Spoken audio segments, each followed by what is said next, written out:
Hello everyone. Here I am with one of my fish tanks here. It's a 40 gallon, it's dirty.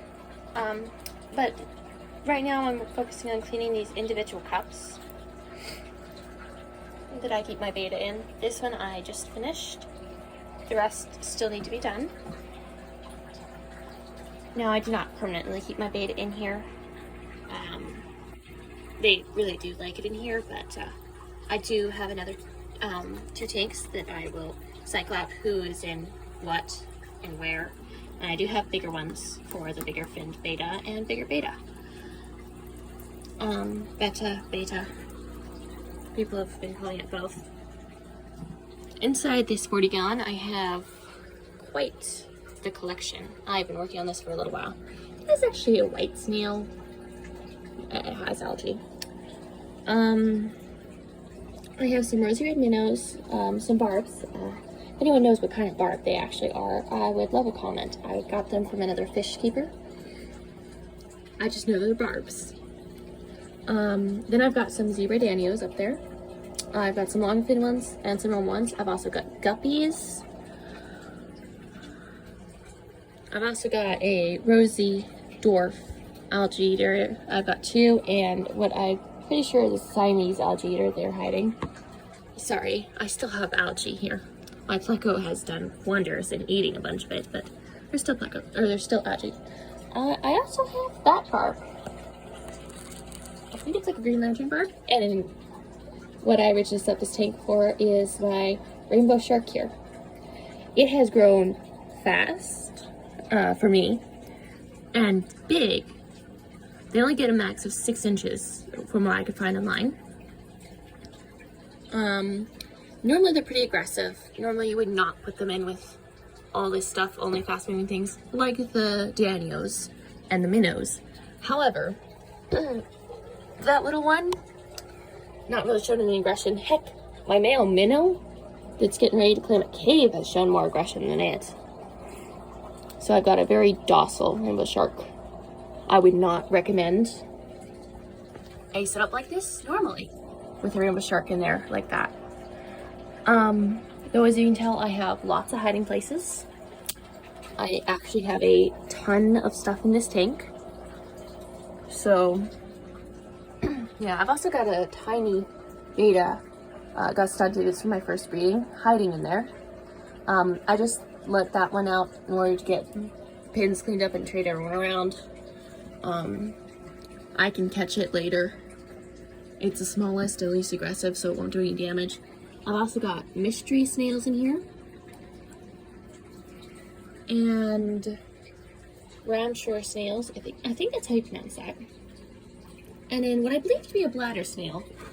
They were wild in our pond, so I have no absolute tell. And of course the bettas. I've also got plants up here. I've got some purple heart. I cannot pronounce that one. I've also got some pothos and adrenium. Pothos is got several. I also got rid of 2 recently. Moved them to different pins, different setups, and some mint here. So yeah, and of course lots of duckweed, lots and lots of duckweed.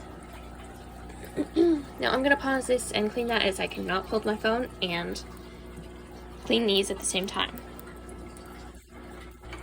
Here's the bottom, cleaned. There's still like little bits of algae on it, little ones that I'm not really too worried about, but it is now cleaned. Normally they do not ever get this bad. However, of course, right as clean time rolled around about 2 weeks ago, I got sick. So they ended up getting put off. As you can tell, they're not huge, but they are a decent amount of room. And normally, like I have to fill this tank with water. It's about here with water, pretty well up to the top of these. So they have the whole thing to swim around in. like I said, I do move their tanks around quite often. Now I know some people are going to come in and say that's not enough room and all that. Other people are going to say you don't even need to move their tanks, move them to tanks and stuff. That's plenty of room. Just depends on how you want to keep your betta, in my opinion. I have seen them do well in small spaces, huge spaces, and in between. Now, I do have slightly bigger containers that are not in a tank. However, as I'm very busy, I don't do water changes very often. I prefer a self-sufficient tank that I just have to put water in, so that if an emergency comes up, I can leave my fish without a bunch of them dying, and just send somebody over to add some water into the tank, and not have to try to figure out who needs water change and all that. I prefer to do it this way for several different reasons. Now I do use the other containers occasionally, and they are quarantine containers as well. I have a larger one for larger fish. I use them as sick bays. I also use my breeding bins as sick bays. But I haven't really had any sickness or anything. I know that will change. It depends on luck. I've been keeping fish for almost 2 years. I started with just a pair of betta and ended up breeding them, and actually these guys are the babies. First ever spawn of fish I did. Normally, for fish keepers, they don't survive. I found that out much later, and I was like, oh, now I feel so much better. Most of my spawn didn't survive, and they were stunted. I couldn't figure out what I had done wrong. I learned, and a lot of the time, no matter how much research you do, experience is the best teacher, and it was the case with the babies. Now that I have learned, I'm now trying to spawn my betta again. Hasn't quite been working. New pair, and they aren't quite as keen on breeding as I would have hoped. Yeah, new pair. I'm gonna try to breed again. So yeah, we'll see how that works. Hopefully this time is better than the last. But I've been successfully doing guppies for a few months now.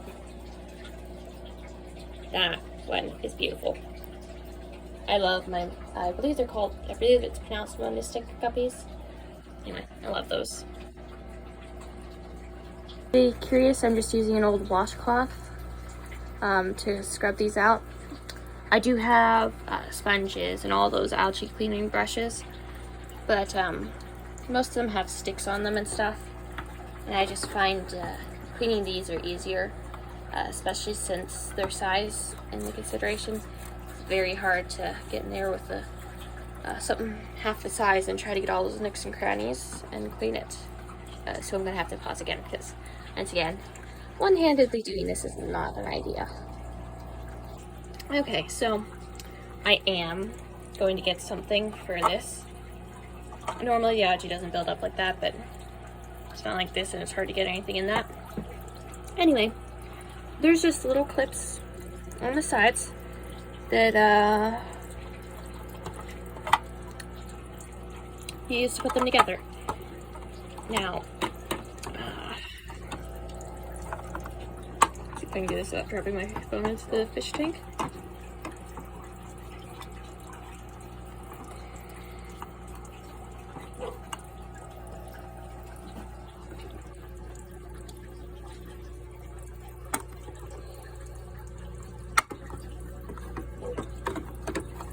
Yep, and that's how you put it back together. And then I just cup it in like that.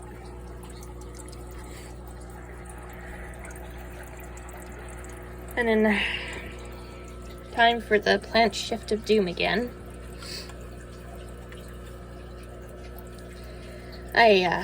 Trying to root all these little guys. So I will have to be dealing with that later.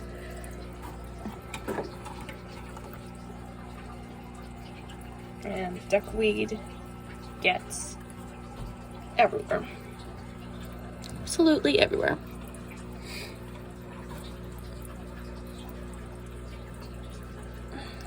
Duckweed and my fingers are not food.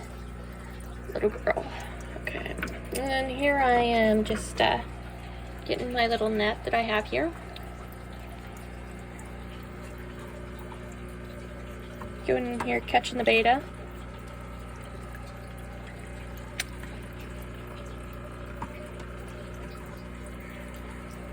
Okay, catching the betta.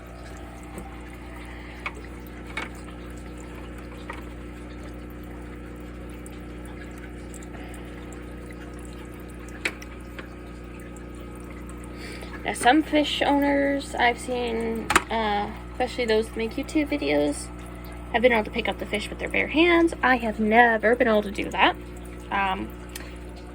Tried only once. It did not.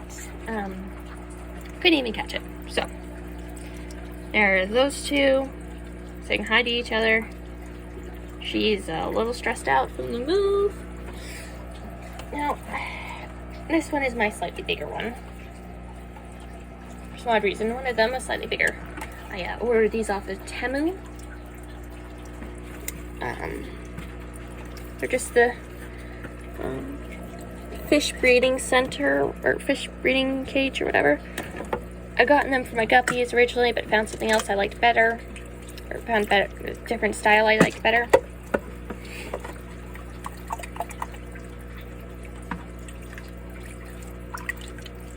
Here I'm just shaking everything around,